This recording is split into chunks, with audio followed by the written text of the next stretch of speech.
Hi, Dana. Welcome to MovieJunk. How are you? Thank you so much. I'm well today. How are you? Doing well, doing well. Super excited to have you join us today. We have the extremely talented Dana Lyn Baron, who just recently starred in the highly anticipated film, Being the Ricardos. Nicole Kidman, Javier Bardem. You're also in Mank with Gary Oldman, Oscar-nominated and winning film. American Crime Story, Bosch. I mean, the list goes on. And you also have quite a bit of voice acting experience as well, too. I can't thank you enough for joining us today. Well, it's my pleasure. Thank you for having me. And before we get things sort of kick-started, I always like, because this is your first time, joining the show, I always like to hear kind of how it all started for you. And if I'm not mistaken, did you start off as a dancer at a young age? And in one of your classes, a young Mario Lopez was in the same class? Yes, who told you that? No, yes, this Birdie. is true.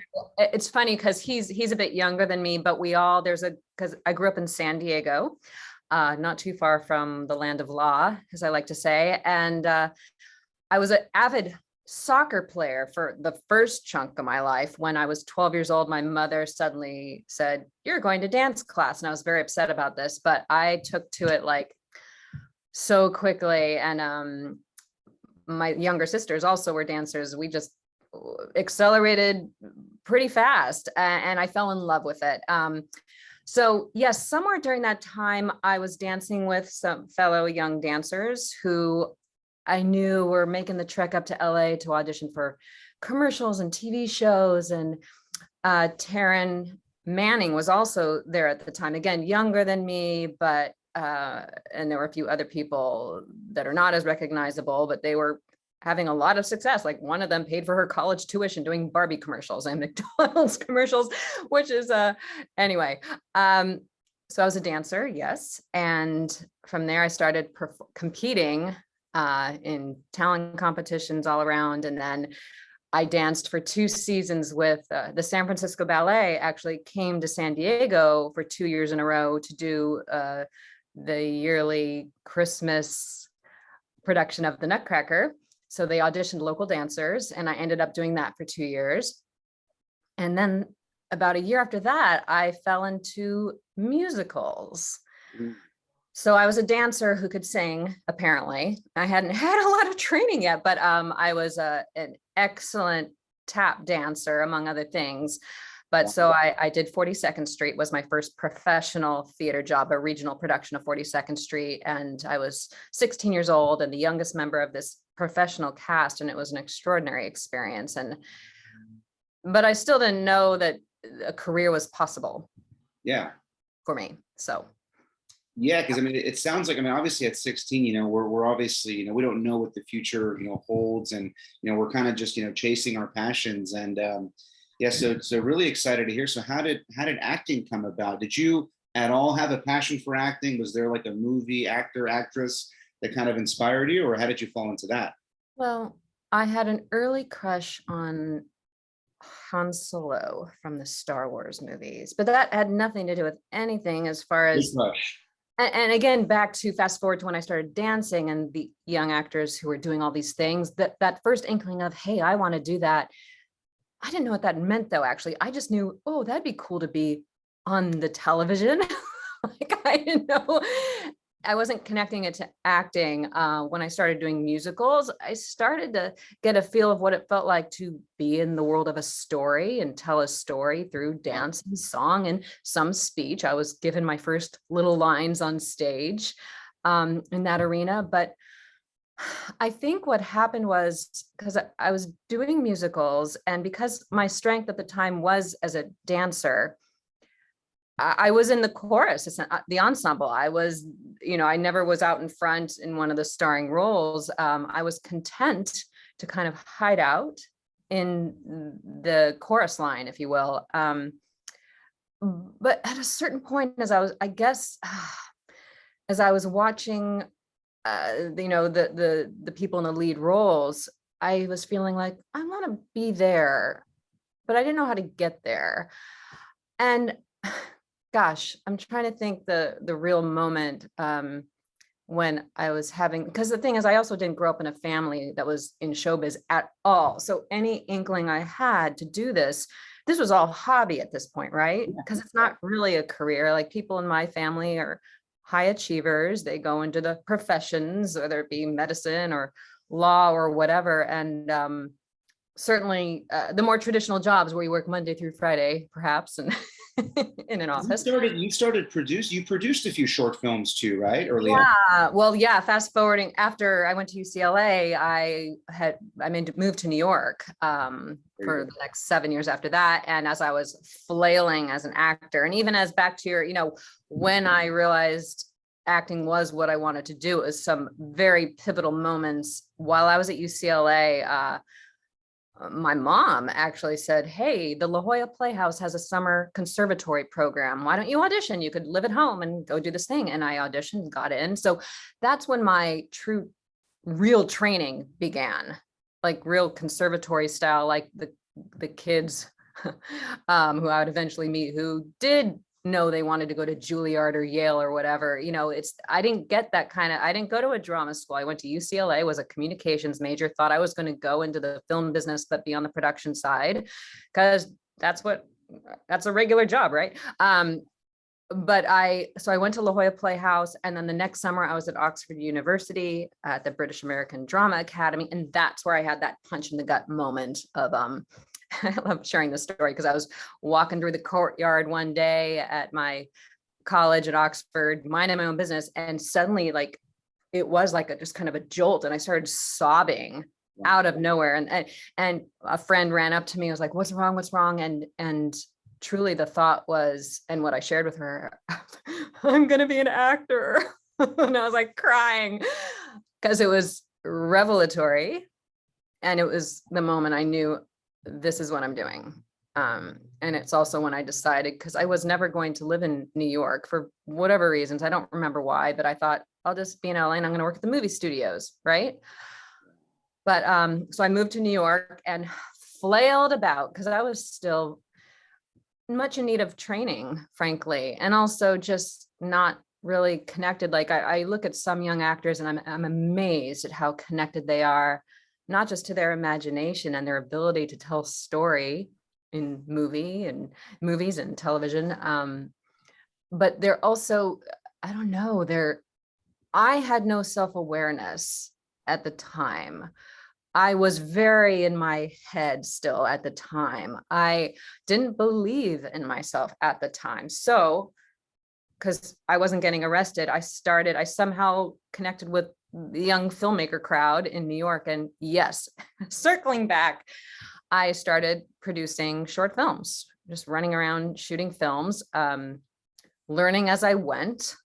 In retrospect, that's one thing I wish I would have done, was connect with a mentor to truly learn. I knew, my day job, I had a few different day jobs. Most of the time I was temping. I was an executive assistant at various companies, but I also nannied some and worked with people in the industry. And I used to say, I don't know what I'm doing with regards to producing. And they would laugh and go, we don't know either. Like, yeah, but you're at this major studio, you know something I don't.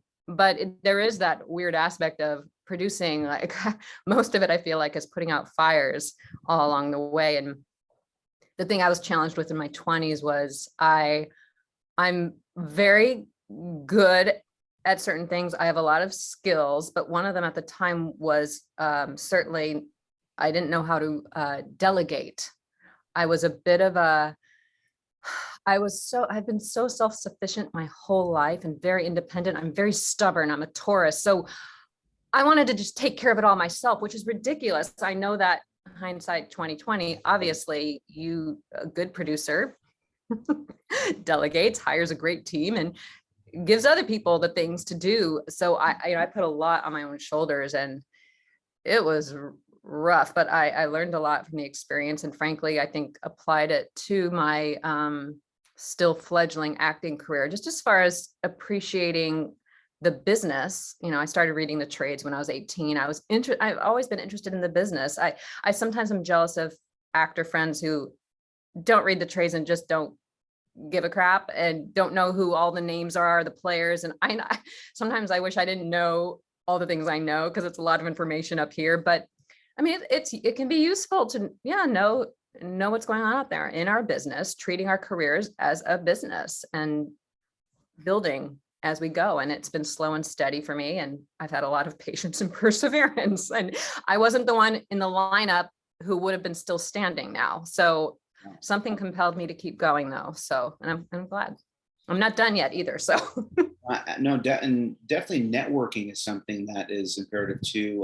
Kind of circling like the indie circuit, for example, and doing things like shorts and writing short films, and sort of kind of coming back to delegating. You get to network with people, and this person can do makeup, this person can do production, et cetera, et cetera. So yeah, definitely networking is something that I hear is really imperative.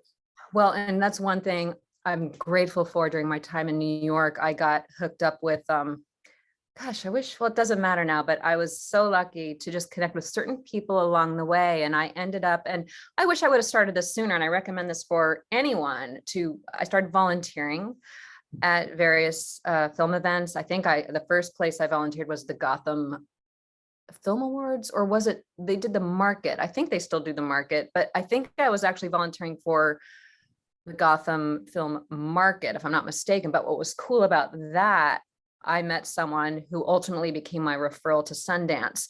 And I ended up volunteering for 3 years at Sundance, which was a game changer, just as far as learning to be comfortable networking. I know I'm not the first person to say that it's a funny thing when everyone's got their mittens on and their gloves and their hats. Suddenly it's like a weird, even playing field. Like, I don't care if you're the head of that studio. I can talk, suddenly you feel like I could talk to this person. And, when I was in my 20s, that was a big deal to just be like, oh, okay, I belong in this room with these people and I can talk to them like a normal human being.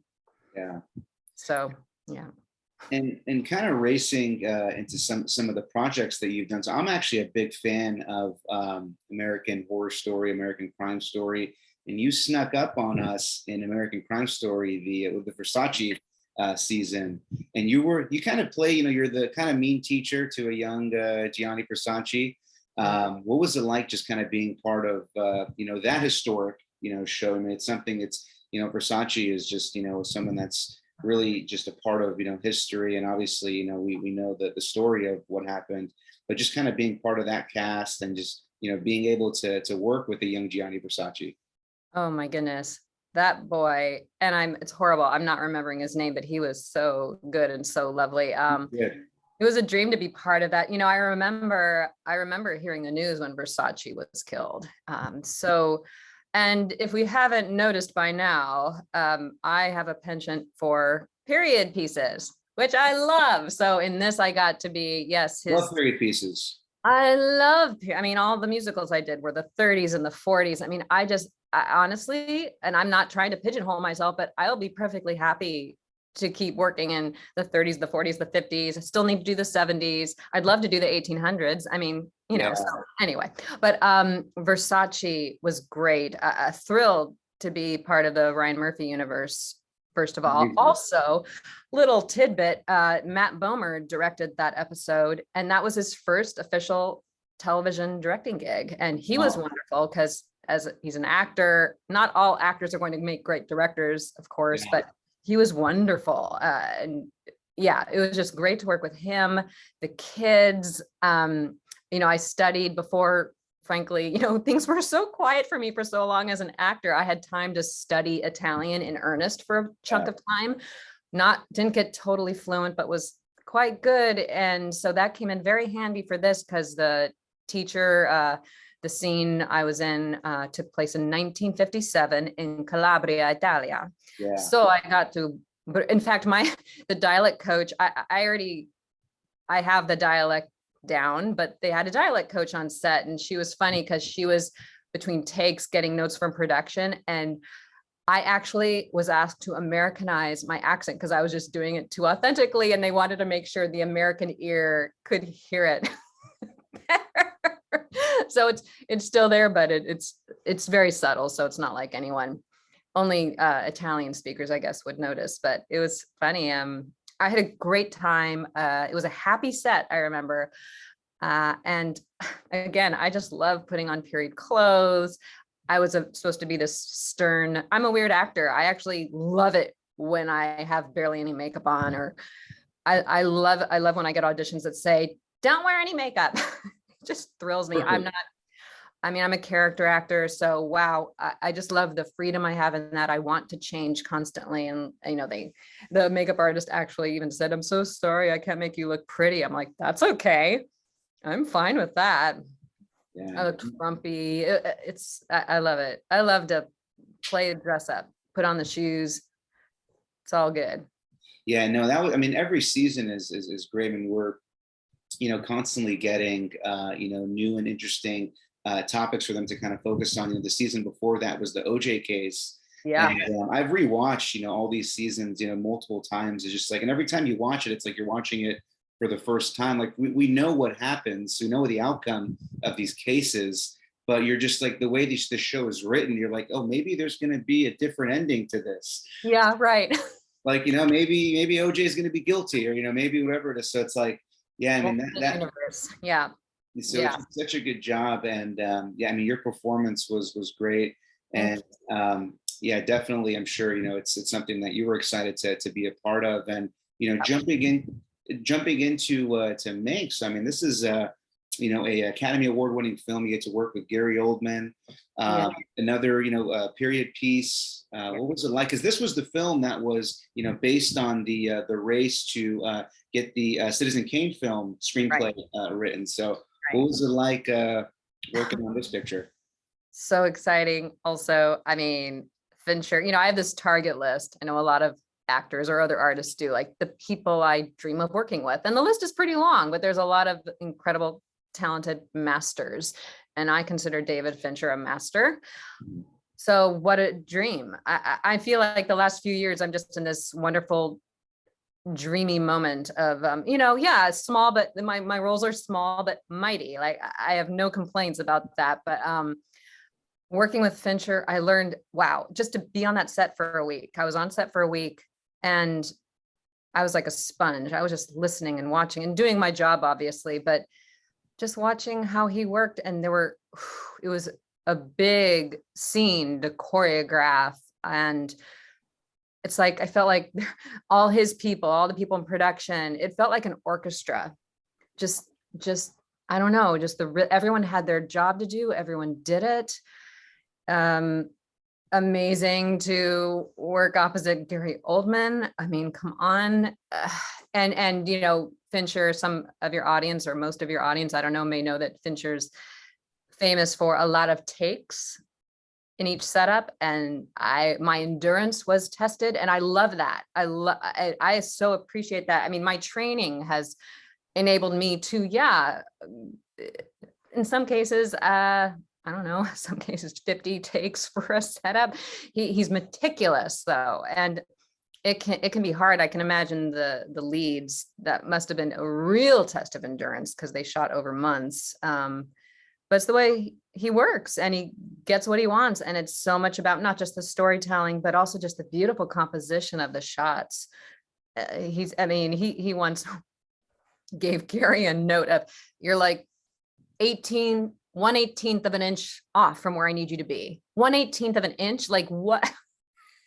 Poor Gary, but he's brilliant. I mean, the dude knows what he's doing. And I hope I get to work with him again on something for sure. I just, I've admired him for a long, long time. Yeah, he's so multi-dimensional, and just the different characters that he plays and the different voices that he's capable of doing. I've always kind of wondered, what is he like offset? Like, I know for actors and actors, you kind of have to get in the moment and kind of prepare, but like, is he someone that just kind of snaps into his role? Is he like that person throughout the whole day, or what's it like with him offset? Yeah, we didn't interact much when we were off on our way. We were in this great club downtown that I forget the real name of the club, but it was just extraordinary because it was Art Deco and it was just beautiful to be in there. But the main cast went upstairs, like when they were changing the setup. And Gary, he's very pleasant. Like if you were to say anything to him, he's perfectly lovely, but he sort of keeps to himself and he's curious. I caught him, he's watching what's going on. He's also an incredible photographer, and he was walking around the set one day with his, I don't know if it was a Leica, I don't know what kind of camera it was, but he was taking his own photographs. Yeah, so I am compelled. It's so funny because there's people I'd love to have a long conversation with, but I just want to respect their space. And so oftentimes, even with like Nicole Kidman on being the Ricardos, our characters don't ever interact, even though we're in a couple scenes together. But she and I, like, I would love to sit and chat with Nicole, but it just organically hasn't happened yet. And that's okay. I want to let them do their work. I'm here to do my work, show up and be part of the story.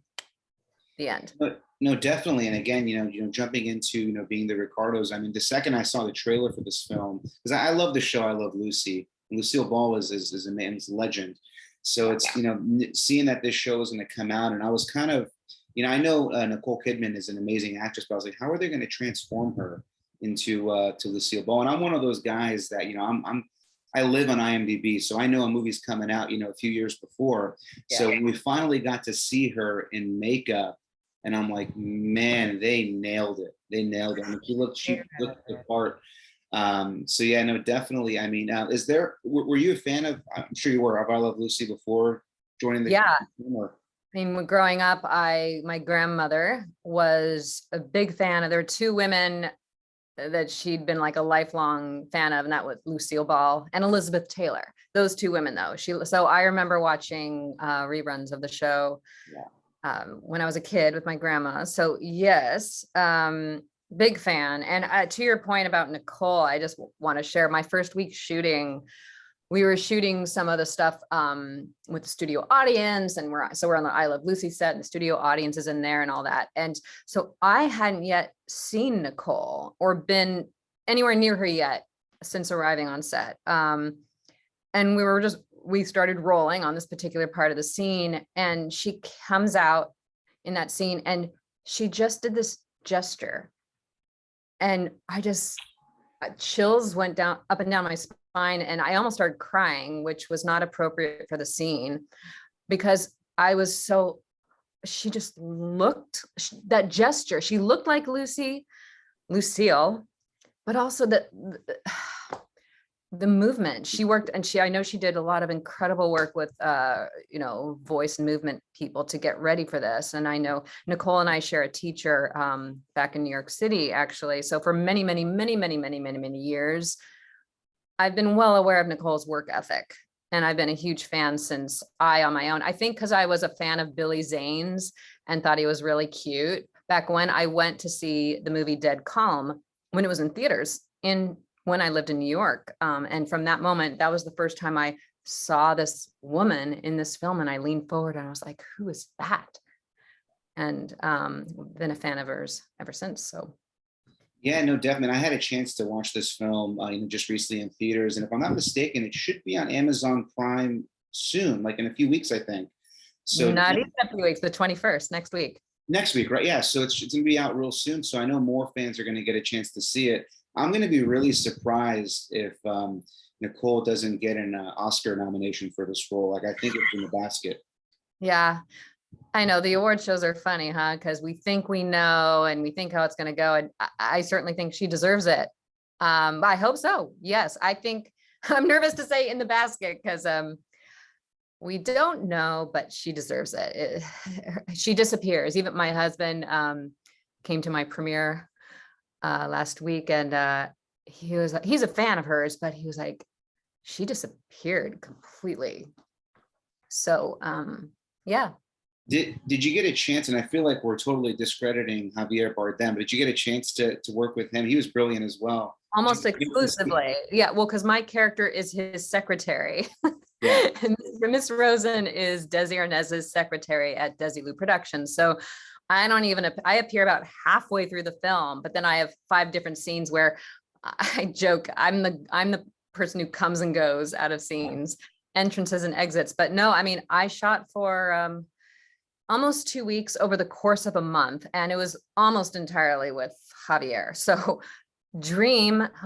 I hope I get something else where I get to work with Nicole more, because I love that. But no, I got to work side by side with Javier, and oh my gosh, again, someone who I've been a fan of. I always forget which was first, the Sea Inside or Before Night Falls. I can't remember, but that's how long I've been a fan of his, whichever one of those was first. Yeah. So, He's brilliant. Is he also, is he one of those guys that just kind of snaps into character as well too, or is he kind of like when the shot's done, he's just Javier? well, again, he's not one of those actors who's brooding in character up, but he takes his he's just present. That's the best way to describe it. He's present, he's there with you. Like between takes, we would sort of talk to each other. Maybe we'd even start to ad lib some things. But he also was just, yeah, there's not this I don't know how to describe it. Like he's not someone, oh, don't talk to Javier, he's getting ready. He's not that, but he will. Like I noted there's a pretty intense emotional moment in the film. And before we shot that, we were just behind the cameras and all that. And he was just looking off out of a window. And I was kind of doing the same thing in my corner, just being with ourselves and just, I don't know, for me, and I think for him too, because when I've seen certain interviews he's done, I mean, we're both after truth, as much of the truth we can get to in something that is written out of there's a lot of fact in this, but also imagination. We're in a story, we're in a film. It's not real life, but I really crave telling the truth in my work. And from what I've heard him talk about, Javier is very interested in telling the truth, and it has everything to do with just being present and grounded. And I have to tell you, when you're acting with him, you don't feel like you're acting. You're just there with each other in the story. Yeah, so it's quite wonderful. I do want to sneak in an Aaron Sorkin question. Yes. Social Network, Few Good Men. Obviously, this film as well too. What's it like being directed by Aaron Sorkin? Kind of what's his directing style like? Amazing. First of all, he works really fast. Coming from Fincher with many, many, many, many takes, unless there was a complicated like walk and talk sequence, it'd be like 1 or 2 takes, done, moving on. Okay, wow. He was amazing because I didn't know how he'd be as a director. I know I've been a fan of his as a writer forever, it seems like. He's wonderful. When he gives direction, it's so simple and so succinct. I had a moment where I say one line in this one particular scene, and we'd done a few takes because it involves quite a few people in the office. So there was some choreography to do, but I don't know if this happens to you when you're just talking to someone. You say something and you're aware, you hear yourself, the words as they come out of your mouth. You're like, oh no, that was not how it's meant to be. So I will say, for whatever reason, the words came out a little too flirty. I don't know why, because that was absolutely inappropriate. So Aaron calls me over. He's like, and all he said was, Dana, come here. I'm like, yeah, it's just business. And I said, because I knew I'd heard it come out and just knew it was wrong. I said, got it. But then I think he also saw me crinkle my forehead a little, because I am hard on myself and I've worked a lot on my perfectionism and letting go of that and doing things right. But I think he saw my forehead crinkle too. He's like, don't be hard on yourself about it. It's just business. So, but it was so simple. And he's wonderful with actors. He really, I don't think I've used any swear words on this, but his whole set is basically no a-holes. So Sure. That's his policy, and his style is very supportive of the actor. So it was great. We were home for dinner every night. I mean, very dun, dun, dun, dun, dun. And you've worked with some extremely talented filmmakers, actors, actresses. Is there someone that you haven't worked with yet, whether it's a director or an actor that you still are hoping that you can work with in the near future? Oh, many. Oh my gosh. Do we have another hour? No. Yes, I want to work with everyone from Christopher Nolan to the Coen brothers, to Wes Anderson, to P.T. Anderson, to Scorsese, Spielberg, Greta Gerwig, Olivia Wilde. It saddens me, actually. My list is way too heavy on the men, and which is sort of a reflection, unfortunately, still of we need to make things better. But Regina King, I'm just One Night in Miami, just I thought was It was spectacular. awesome.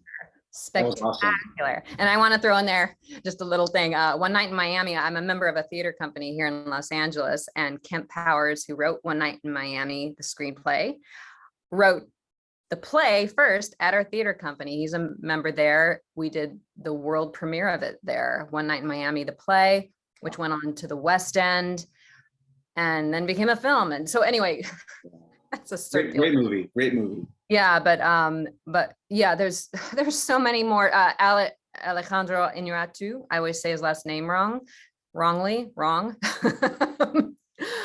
Oh, Kenneth Branagh, who I got to meet recently at one of the press events I attended. I met Pedro Almodovar. Now, I'm pretty sure that if I'm not fluent in Spanish, I'm not ever going to end up in one of his films, but maybe I'm wrong. I don't know, but his films, my first was all about my mother, which is where I first saw Penelope Cruz, who is also Javier Bardem's wife.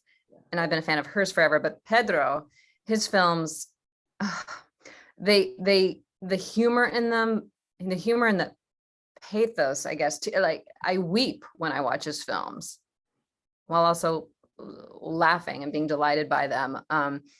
For sure, I'm forgetting a whole bunch of other George Clooney. I love the movies he's directing. Yeah. I saw The Tender Bar and really enjoyed it. Well, you're extremely talented as well too. So I'm sure everyone that you listed would be honored to work with you as well too. So definitely an amazing list. I'm going to be tracking them down so that we have the names down. So when you start working with these folks, like, see, got it. One question that I also love to ask our guests, because you guys are always working, right? So like, what are the shows? What are you guys binge watching whenever you're not working? Oh, well, Succession. Although I won't say we're binging because we're keeping up with it, right? Yeah. So I happen to be married to a comic book geek too. And I like these movies and shows too, but I live with a comic book geek. So for sure, we are totally on top of all the Marvel TV shows that have been coming up. Hawkeye being the most recent, loving it. What else? So many. It's always, but Succession was a big one. That's a good, I great show. love Barry. We need to catch up on, actually, speaking of. So we will be binging, I think, next week, the last season, because we haven't had time to do that. So as an example, we have eclectic taste, from comedies to dramas, from the big superhero films to the very indie. I want to see the film still, 9 Days, which is, I actually auditioned for that, and the script so moved me when I auditioned for it. I wrote to the director back then just to say, I didn't get cast in it, obviously, but I needed to express how much it touched me. And I've heard extraordinary things, so I'm looking forward to seeing that as well. That's awesome. One question actually that I forgot to ask, because you're also, you have quite a bit of experience with voice acting as well too. Yeah. So do you have to prepare any different going into a character that's a voice acted character versus a character that you're going to be on a live stream? Do you go into it any differently? Well, for video games, no, actually, because video games, unless it's like a kid's game where maybe, I don't know, I'm going to do a crazy voice. I don't know. It has to be like a serious. Oh, cool. That was cool. But if it's something like, I don't know, name your Final Fantasy, or I don't know, and I played Sonya Blade for a couple rounds of the video games. Yep. Back, but yeah, no, I prepare for the same way for video games. For animation, it depends. Depends on. It's funny. I get an audition. I say, oh, it's on Nickelodeon. Well, that tells me that will be a certain style, but I still plan. No, I mean, there's a lot of similarities, because I'm like, who am I? What's going on in the story? And what am I doing? And, who am I relating to? What's my point of view about them? What's happening? What do I want? So I may lay on some changes to my voice, but the approach will be similar. Now that I think of it, actually, there's a lot of similarities between my prep. I don't have to put on makeup for any of my voice work. So there's that. That's probably the main difference. Commercials, even though, I've done quite a lot of commercials, and even so, I think about, who am I talking to? what am I trying to get across? It's not about the product. It's how this person, I want to make them feel in this moment. So, yeah. Oh, great. No, that's excellent for you to be able to share that. And obviously, we know that being the Ricardos out in theaters, are you able to share any of your upcoming projects that we could see you in the near future?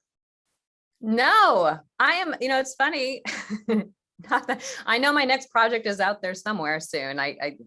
But I'm a working character actor and I am between my jobs right now, but it's been a weird kind of blessing because I'm doing press for the first time in my career. And that takes a lot of time and energy. It turns out. I knew that, but I think if work and like a lot of auditions were all coming at once, I think I'd probably have a meltdown because it's been doing publicity. I've had a lot of fun, but there was a lot of anxiety going into it because not sure what to expect, all the time it takes prepping, your looks head to toe, for each event and getting to all the places you need to get to. And in the time of COVID, making sure I get tested regularly and, all these things.